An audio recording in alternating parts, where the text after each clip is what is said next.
爱大爱中爱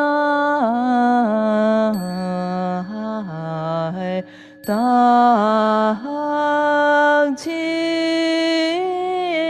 近近爱如酒头然安大念无障碍身无妨碍阿弥陀佛。南无阿弥陀佛，南无阿弥陀佛，南无阿弥陀佛。